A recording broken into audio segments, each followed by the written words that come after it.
Thank you, Madam President. And today I join my colleagues to talk about highlighting some of the things, what we see is the dubious environment and energy provisions included in the Democrats' reckless tax and spending proposal and what that would mean to the American public. This week, the U.S. Energy Information Administration, a nonpartisan governmental group, forecasted that Americans, the cost of natural gas bills will go up 30% this winter.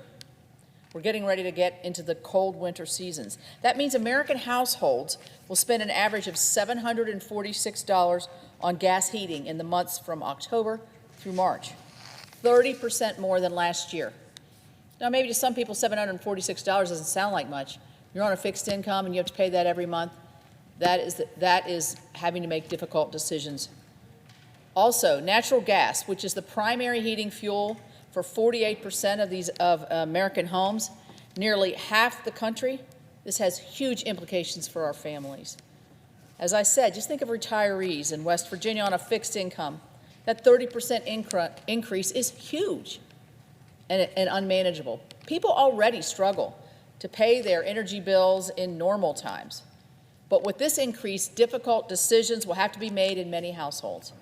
Think of a family of four just trying to get through the school year and have just enough to buy the necessities for their children. And now their heating bill is 30% higher. Then that is a big hit to that family. Americans who rely on propane will face an even greater price increase, and that's a lot of Americans. The EIA is expecting a 54% increase this winter. So with Americans facing eye-popping increases in home heating, Congress should be considering legislation that lowers those costs by producing more energy here at home. But instead, the House Energy and Commerce Committee reported legislation to impose a methane tax, which would really be called a natural gas tax. This regressive provision would make already high heating costs even worse this winter and beyond. And low and middle income families would suffer because we know those costs always get passed on. The natural gas tax would put jobs in the energy sector in my home state at risk. This week, we saw reports that this tax may drop out of the reconciliation package. Good news for me, which would be good news for states like ours. But even without a natural gas tax or the devastating clean electricity payment program, which also is rumored to be on the chopping block, the remaining provisions in the Democrats' legislation wastes taxpayers' dollars and include broad new regulatory policies that would change this country. For example, the Greenhouse Gas Reduction Fund. It's a $27.5 billion slush fund for Democrat states and progressive organizations to finance whatever so-called green projects they may want. Apparently, our colleagues are concerned that the over $200 billion we have in renewable energy tax credits is not enough to encourage the private sector to finance projects. Therefore, billions of tax dollars are required to provide even more public financing for their wish list. Two other provisions tucked into the House bill that have not received much attention could have major policy implications. First, the House bill includes a $50 million fund to create a new greenhouse gas emissions regulation at EPA like President Obama's Clean Power Plan. I kind of question with the way the EPA is funded why they would need another $50 million to create a program. But this provision directs EPA to develop overly burdensome regulations. At the request of 26 states, the U.S. Supreme Court stayed President Obama's Clean Power Plan because EPA lacked the statutory authority. Yet this $50 million provision tucked into the $3.5 trillion behemoth bill isn't only about giving more money to the EPA.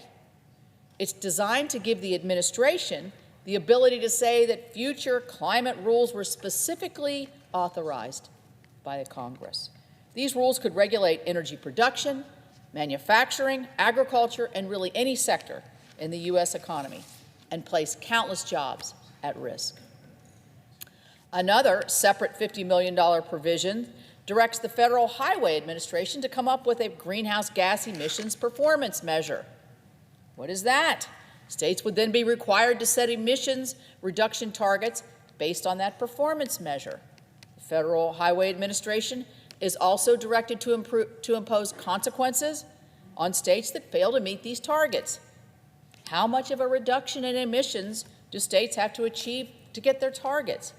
What actions will states have to take or not take in order to meet their targets? More importantly, what consequences will the Federal Highway Administration impose on our states that fail to meet their targets? Will they lose their federal highway dollars? Will states have more restrictions on building new roads? Will there be new requirements to direct highway funding to other activities that reduce emissions? All of those questions are left unanswered. This $50 million open-ended provision reported by the House Transportation and Infrastructure Committee could jeopardize the ability of states to build new roads and bridges. These are just a few of the erratic environmental provisions in this reckless tax and spending spree. Their provisions have not had the careful consideration that they need to have, and they have not vetted these new ideas that I think programs such as this would need. But the package is much broader than that. It's really a lot of wasteful spending. It is regulatory overreach that will make energy and goods more expensive. We've talked on and on about the rising costs of goods, and particularly gasoline.